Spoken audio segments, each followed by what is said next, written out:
About why it's so important to be here at the NAACP convention.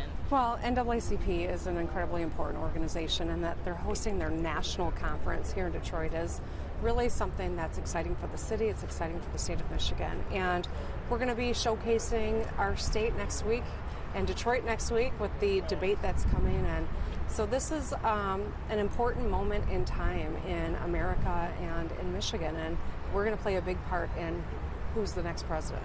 Absolutely. So when you look at this huge pool of candidates, who do you look for and what are you looking for them to say as it relates to the state of Michigan? Well, I think it's important that candidates show up. You know, coming here for the debate, obviously they're all going to do that, but they need to show up in a real way as well and listen to voters and stay tethered to the things that matter. 2018 was a dramatically different outcome than 2016.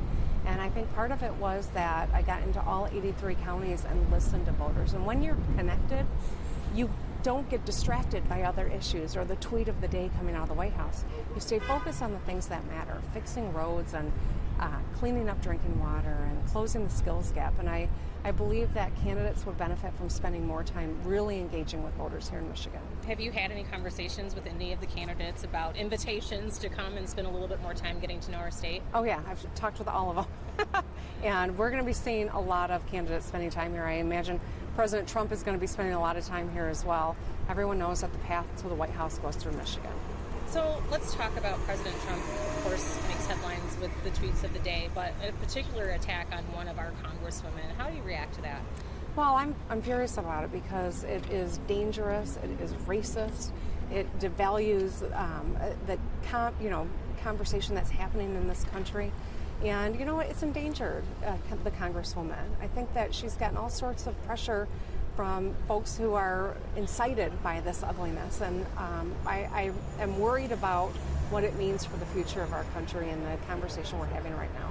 What's your message to your constituents across the state right now, and particularly here in the Metro Detroit area, about your focus? Well, you know, Michigan's a wonderful state, and the greatest thing about the state are the people who call it home. I'm working with this legislature. They're on vacation right now, but I'm trying to get them to come back to work so we can finish a budget that really prioritizes educating our kids and cleaning up drinking water and fixing the damn roads. These are the things that voters told us resoundingly last year that they wanted us to work on, and they expect us to work together on that. As it relates to the roads, how are we doing? Are we getting close to a plan that everyone can agree on? Well, I introduced my plan back in March, and the Republicans have not put any alternative that is a real solution on the table yet. I think they're struggling with, this is a tough problem to solve. It was not easy for me to lead with a gas tax. I didn't want to do that. I don't want to pay a gas tax, but I don't want a chunk of concrete to fly through someone's windshield and kill them either. This is something that every one of us benefits from. And so when they finally do get off of their summer break and come back next month, we have to get very serious and move very quickly about resolving this road problem and getting the budget done.